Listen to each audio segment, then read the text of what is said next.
இந்து தமிழ் திசை நேயர்களுக்கு வணக்கம். த லயன் கிங் கதைக்கு நிறைய ரசிகர்கள் இருக்காங்க. ஸோ இப்போ முஃபாசா த லயன் கிங் ரிலீஸ் ஆயிருக்கு. சிம்பாவுடைய அப்பா முஃபாசா எப்படி மக்களை வழிநடத்தக்கூடிய அரசன் ஆனா அப்படிங்கிற ப்ரீக்வல் கதையா இது வெளியாகி இருக்கு.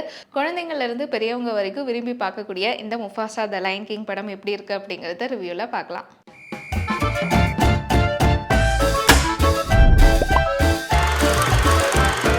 இந்த படத்துடைய கதை என்ன அப்படின்னு சொல்லி பார்த்தோம்னா, அம்மா அப்பா கூட வளரக்கூடிய முஃபாசாவுக்கு மிலேலே அப்படிங்கிற வளம் நிறைந்த வனப்பகுதிக்கு போய் வாழணும் அப்படிங்கிற ஒரு ஆசை இருக்கு. ஸோ இந்த சமயத்தில் ஒரு எதிர்பாராத விபத்து நடக்குது. இதனால முஃபாசா தன்னுடைய அம்மா அப்பாவை விட்டு பிரியறான். ஸோ பிரிஞ்ச முஃபாசாவுக்கு அடைக்கலம் கொடுக்கறது யாரு அப்படின்னு சொல்லி பார்த்தோம்னா, இளவரசன் டாக்கா. ஸோ தனக்கு பின்னாடி இளவரசன் டாக்கா தான் அரசனாகணும். அதுக்கு முஃபாசாவுடைய அந்த திறமை எந்த விதத்திலையும் இடைஞ்சலா இருக்கக்கூடாது அப்படிங்கிறதுக்காக டாக்காவுடைய அப்பா ஒஃபாசி முஃபாசாவை வெறுக்கிறான். அவனை ஒதுக்கி வைக்கிறான்.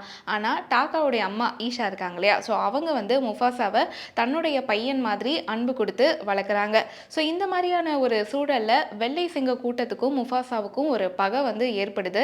இதனால் முஃபாசாவை எப்படியாவது தீர்த்து கட்டணும் அப்படின்னு சொல்லிட்டு அந்த வெள்ளை சிங்க கூட்டத்துடைய தலைவனான கியோஸ் முஃபாசாவை துரத்துறான். ஸோ இதிலிருந்து முஃபாசா எப்படி தப்பிச்சான், முஃபாசா தன்னுடைய அம்மா அப்பா கூட மறுபடியும் சேர்ந்தானா, எப்படி மிலேலே அப்படிங்கிற அந்த வனப்பகுதிக்கு முஃபாசா அரசனானா, இந்த பல கேள்விகளுக்கான பதில் தான் முஃபாசா த லயன் கிங் படத்துடைய கதை. பொதுவாக ஒரு ஹிட்டான படத்துக்கு ப்ரீக்குவலோ சீக்குவலோ வருது அப்படின்னா இப்போ இருக்கிற ஃபேன்ஸுக்கு ஒரு சின்ன ஜர்க் இருக்கும் அப்படிங்கிறதுல எந்த டவுட்டுமே கிடையாது. ஏன்னா அந்த ஹிட் படத்தை கரெக்டாக ஜஸ்டிஃபை பண்ணுற மாதிரி அந்த ப்ரீக்குவலும் சீக்குவலும் இருக்கா அப்படிங்கிற ஒரு கொஷின் இருக்குது. கண்டிப்பாக அதை எடுக்கக்கூடிய படக்குழுக்குமே அது ஒரு சேலஞ்சிங்கான ஃபேக்டர் அப்படின்னு தான் சொல்லணும். ஆனால் இந்த ஒரு சேலஞ்சை முஃபாசா த லயன் கிங் ரொம்பவே அழகாக ஹேண்டில் பண்ணியிருக்கு அப்படின்னு தான் சொல்லணும். சப்போஸ் நீங்கள் சிம்பா பற்றின அந்த படத்தை பார்க்காம அதோட ப்ரீக்குவலான முஃபாசா இந்த படத்தை பார்க்குறீங்க அப்படின்னா கூட உங்களுக்கு எந்த இடத்துலையும் கதை புரியலை அப்படிங்கிற மாதிரியான சொல்லக்கூடிய விஷயம் எதுவுமே இல்லை. ஏன்னா இதை ஒரு தனி கதையாக அழகான ஒரு ஒன்லைனாக எடுத்துகிட்டு போய் சுவாரஸ்யமாக கொடுத்துருக்காங்க. ஸோ காட்டுக்கே ராஜா யார் அப்படின்னா குழந்தை கூட சொல்லும் சிங்கம் தான் அப்படின்னு சொல்லிட்டு. ஆனால் அந்த சிங்க கூட்டத்துக்குள்ளே யார் ராஜாவாகிறாங்க அப்படிங்கிற ஒரு விஷயம் இருக்கு இல்லையா.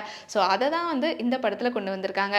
ராஜ பரம்பரையை சார்ந்தவங்க மட்டும்தான் அரசாளணும் அப்படிங்கிறது கிடையாது. தகுதியாக இருக்கிற யாருமே அரசனாகலாம் அப்படிங்கிற ஒரு கருத்தை இந்த படத்தில் கொண்டு வந்திருக்காரு இயக்குனர் பேரி ஜெகின்ஸ்.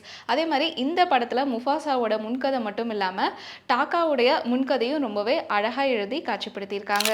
இந்த படத்துடைய மிகப்பெரிய ப்ளஸ் என்ன அப்படின்னு சொல்லி கேட்டோம்னா, இதனுடைய டப்பிங்கும் மிக நேர்த்தியாக எழுதப்பட்டிருக்கக்கூடிய தமிழ் வசனங்களும் அப்படின்னு தான் சொல்லணும். ஸோ எந்த ஒரு இடத்துலையுமே நம்ம ஒரு டப்பிங் படம் பார்க்குறோம் அந்த மாதிரியான ஒரு ஃபீல் இல்லாமல் தமிழ் வசனங்கள் எந்த இடத்துலையும் கிரிஞ்சாக இல்லாமல் கதைக்கு என்ன தேவையோ என்ன சுவாரஸ்யப்படுத்துமோ அதை நீட்டாக கொடுத்துருக்காங்க.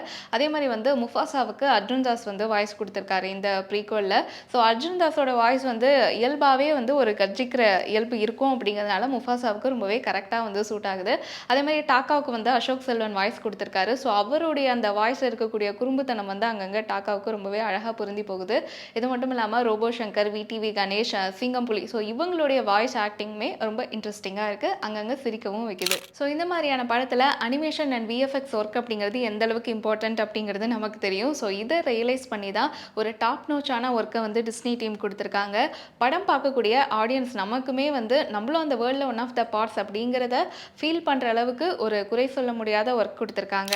சிம்பாவோட கதையில் பார்த்தோம்னா நிறைய இடத்துல அந்த அட்வென்ச்சர்ஸ் அப்படிங்கிறது இருக்கும். ஆனால் முஃபாசாவில் நிறைய அட்வென்ச்சர்ஸ் வைக்கிறதுக்கான ஸ்பேஸ் இருந்துமே ஸோ அதெல்லாம் இல்லாமல் வெறும் டைலாக்ஸ் மட்டுமே வச்சு ரப்பியிருக்கிறது அப்படிங்கிறது ஒரு மைனஸான விஷயம்.